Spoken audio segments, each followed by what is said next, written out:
दिव्य तेजमयो देवाः महावीरो महाबला ज्ञान गुण भक्ति संगमो श्री हनुमते नमो नमः।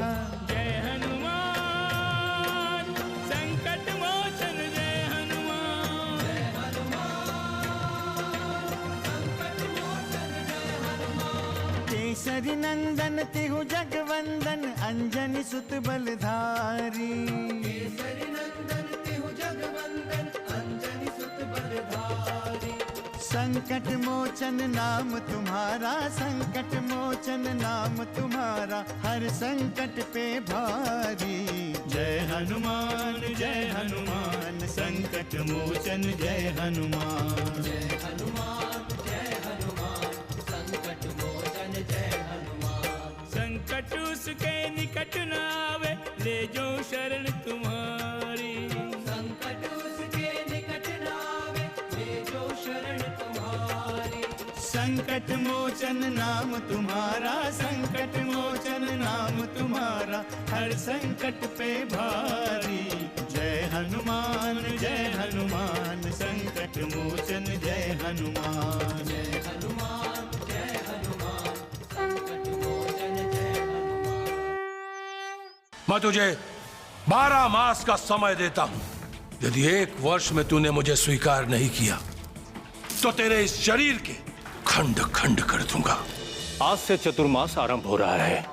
ऐसे में देवी सीता की खोज में अत्यधिक बाधाएं आएंगी। तब तक हम पर्यूषण पर्वत पर चतुर्मास की अवधि व्यतीत करेंगे। राम भले ही पर्वत पर बैठकर प्रतीक्षा करते रहें, परंतु उनके मन की यात्रा कदापि रुक नहीं सकती। चतुर्मास का विश्राम तो उनकी ही लीला है देवऋषि।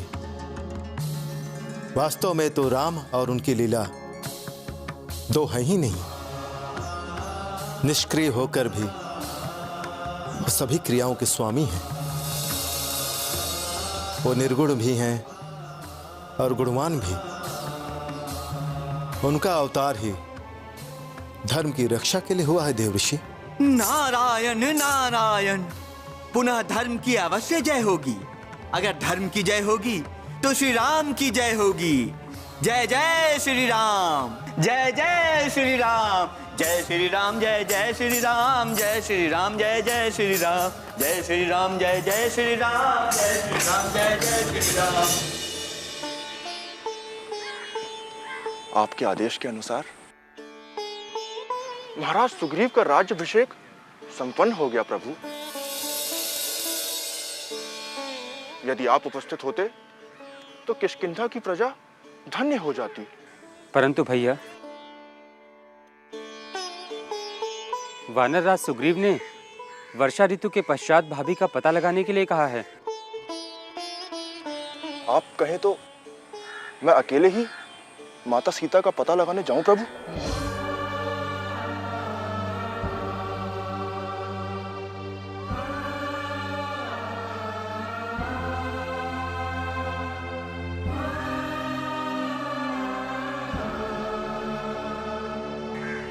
भैया,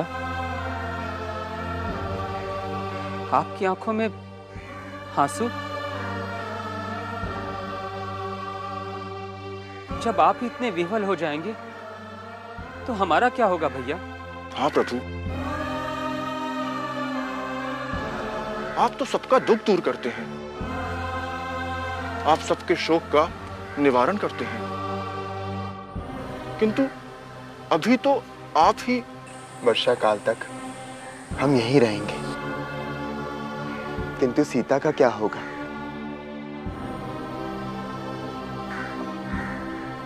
कितना कष्ट होगा उन्हें। उनके दुख की कल्पना मुझे विचलित कर रही है लक्ष्मण। भैया, चिंता तो हमें भी है, किंतु हम आपके आदेश से बंधे हुए हैं। यदि आप आदेश दें तो मैं हनुमान अभी। नहीं लक्ष्मण, प्रतीक्षा के अतिरिक्त अन्य कोई और मार्ग नहीं है। यदि वानरराज सुग्रीव ये प्रस्ताव नहीं भी रखते तो मुझे ये प्रस्ताव रखना पड़ता। ये कार्य इतना सहज नहीं है।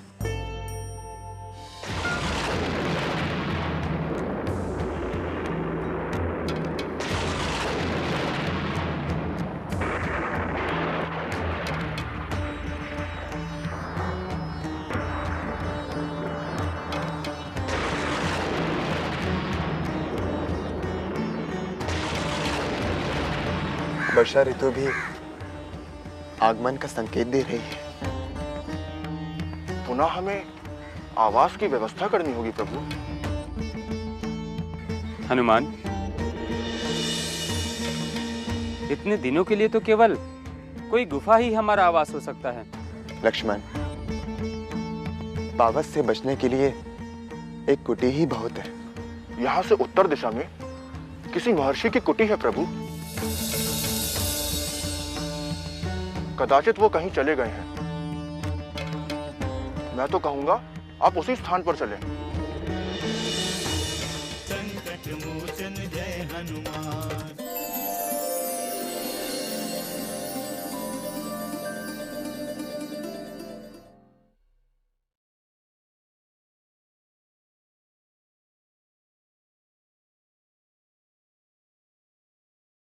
संकट मोचन जय हनुमान।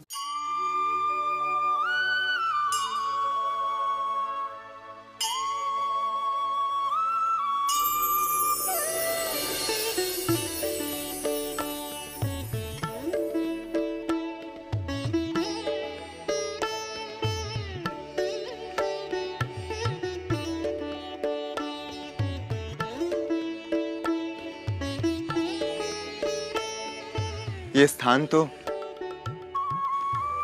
अति सुंदर है हनुमान।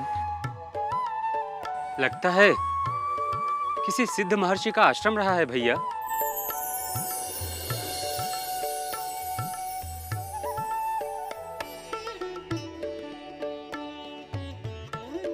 इस कलश में जल नहीं है प्रभु।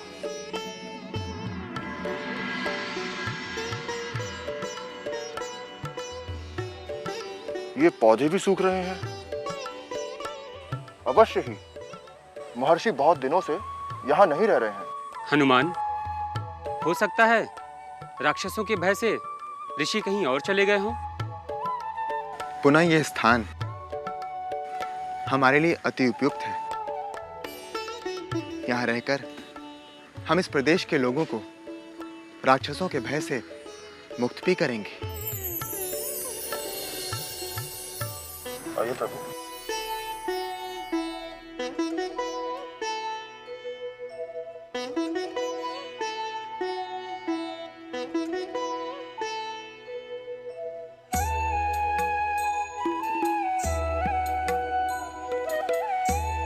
आप भी बैठ जाएं भैया लक्ष्मण।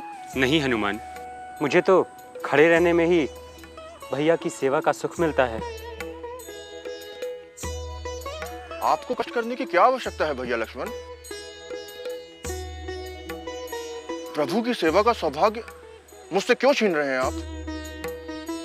सेवा, आस्था और भक्ति एक आंतरिक अवस्था है हनुमान, और मैं तुम्हारी इस अवस्था को बालपन से ही जानता हूं। तुम मेरे सेवा की चिंता ना करो हनुमान। जिसे सेवा की आवश्यकता है, पता नहीं वो किस अवस्था में होगी।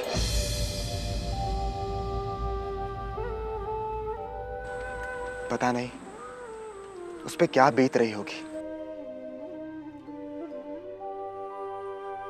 इस पावस की वेदना को पता नहीं सीता सहन कर पाएगी।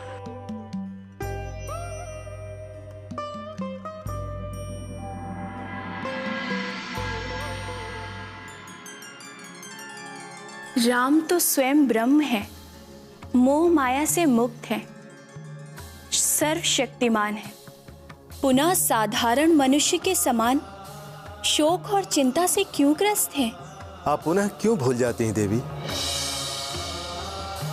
कि राम धरती लोक में मानव रूप में अवतरित हुए हैं? किंतु उनकी शक्तियां मानवीय नहीं है स्वामी।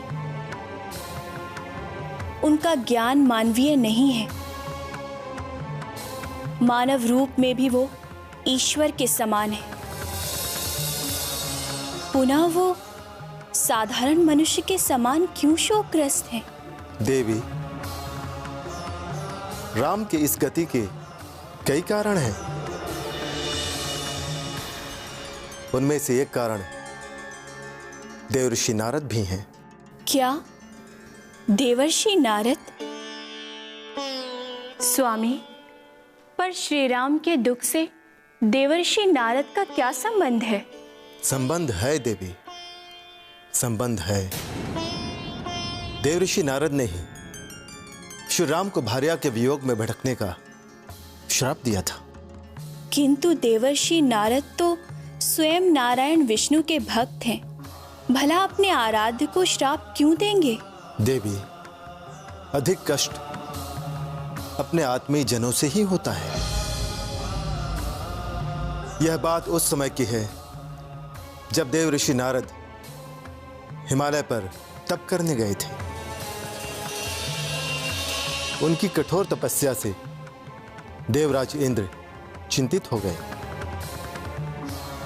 और कामदेव को उनका तप भंग करने के लिए वहां भेज दिया। हमने कामदेव के प्रयास को विफल कर दिया, किंतु देवर्षि नारद को भ्रम हो गया कि उन्होंने कामदेव को पराजित किया है। हरिओम नारायण नारायण हरि हरि, हरिओम नारायण नारायण हरि हरि, हरिओम नारायण नारायण हरि हरि, हरिओम नारायण नारायण हरि हरि। हर हर बम बम, हर हर बम बम।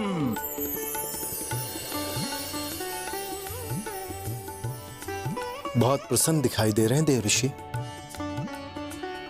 लगता है कोई अति महत्वपूर्ण घटना घटित हुई है। नारायण नारायण, मेरी साधना सफल हुई है प्रभु। मैंने साक्षात कामदेव को पराजित कर दिया है। देवराज इंद्र की एक न चली। अद्भुत, अद्भुत देवर्षि। आपने तो असंभव को भी संभव कर दिया। यह कार्य तो आज तक कोई भी नहीं कर सका। हमारी मंगल कामना सदैव आपके साथ है।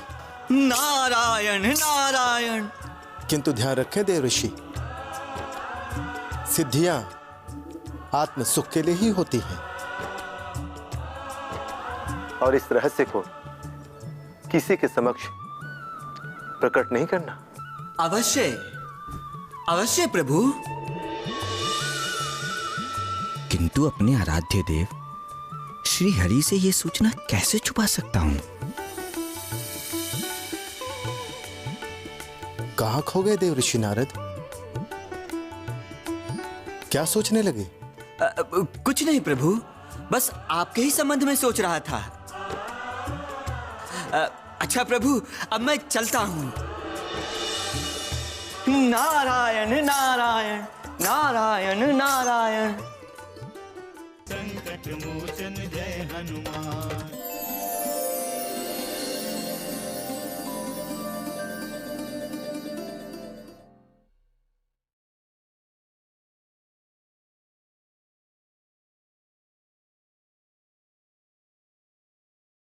संकट मोचन जय हनुमान। श्रीमन नारायण नारायण हरि हरि, श्रीमन नारायण नारायण हरि हरि। नारायण नारायण, मेरा प्रणाम स्वीकार करे श्री हरि विष्णु। दीर्घ काल के पश्चात पधारे हैं देवर्षि नारद। कहाँ चले गए थे? नारायण नारायण, आपके ही आशीर्वाद से मैं हिमालय में साधना करने के लिए गया था। प्रसन्नता की बात यह है कि मैंने अपने साधना की शक्ति से कामदेव को भी पराजित कर दिया है।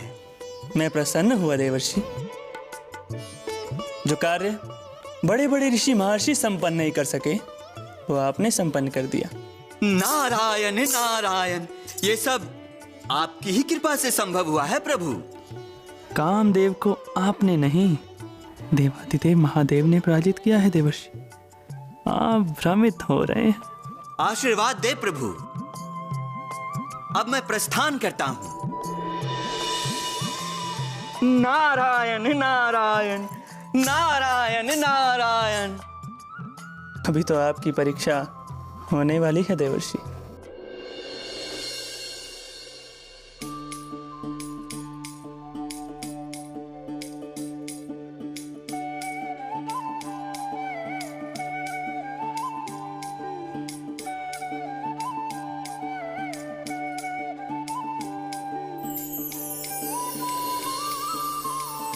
हमारा प्रणाम स्वीकार करें देवर्षि। आपकी उपस्थिति से हम धन्य हुए। आइए, इस स्वयंवर में आपका स्वागत है। क्षमा करें राजन, हमें ज्ञात नहीं है यहाँ किसका स्वयंवर होने वाला है। ये स्वयंवर मेरे प्राणों से प्रिय मेरी कन्या विश्व मोहिनी का है देवर्षि। आइए, आपका स्वागत है। आइए।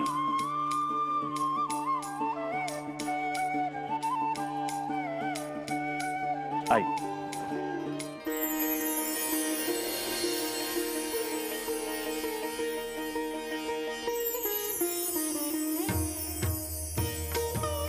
यह है मेरी पुत्री विश्व मोहिनी। मेरी पुत्री विश्व मोहिनी का अद्भुत रूप देख कई राजकुमार मोहित थे। कई राजकुमारों ने विवाह प्रस्ताव भी भेजे। अंततः हमने स्वयंवर सभा आयोजित किया, जिससे मेरी पुत्री अपनी इच्छा के अनुरूप वर ढूंढ सके। पुत्री, यह श्री हरि के परम प्रिय देवर्षि नारद जी।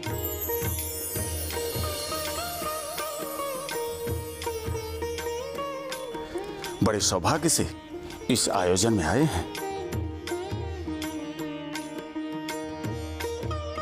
पुत्री, इनका आशीर्वाद लो।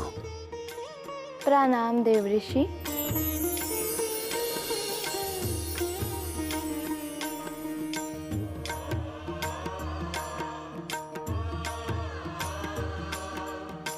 आपकी पुत्री समस्त लक्षणों से संपन्न है राजन। ये साक्षात लक्ष्मी है। इसका होने वाला पति अवश्य ही देवों में श्रेष्ठ होगा। अलौकिक है ये कन्या। यदि ये मेरी भार्या हो जाए तो मेरा जीवन धन्य हो जाएगा। किंतु कैसे कैसे प्राप्त करूंगा इसे? यदि श्रीहरि अपना अद्भुत और दैवी रूप मुझे प्रदान करे तो ये कन्या मुझे वरण कर लेगी, अवश्य वरण कर लेगी मुझे। नारायण नारायण। संकट मोचन जय हनुमान।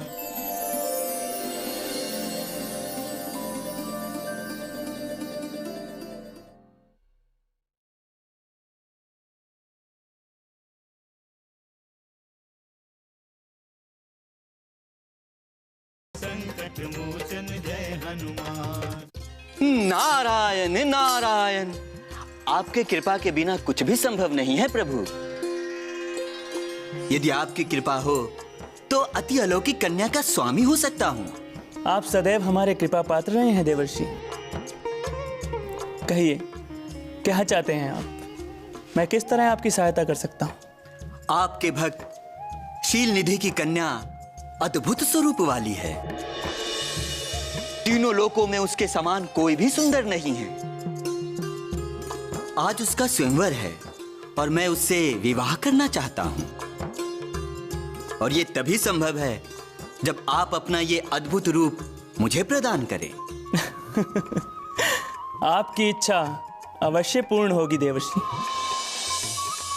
आप शीघ्र अतिशीघ्र स्वयंवर के लिए प्रस्थान करें। आप उस दैवी कन्या के समक्ष हमारे ही रूप में प्रस्तुत होंगे। नारायण नारायण। पुनः मेरे जैसा रूपवान कोई नहीं होगा श्रीहरि। अब मैं प्रस्थान करता हूं। नारायण नारायण नारायण नारायण।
मुझसे रूपवान कौन हो सकता है? त्रिलोक में श्रीहरि से अधिक सुंदर कौन है? ये कन्या मुझे वरमाला क्यों नहीं पहना रही है?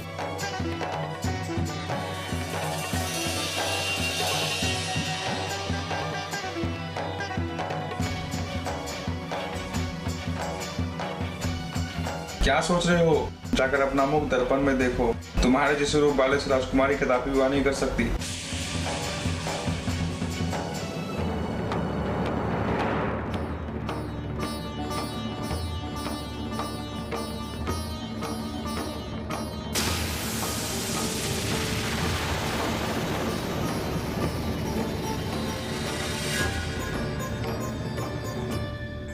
मैं आपका श्राप सहर्ष स्वीकार करता हूं देवर्षि नारद।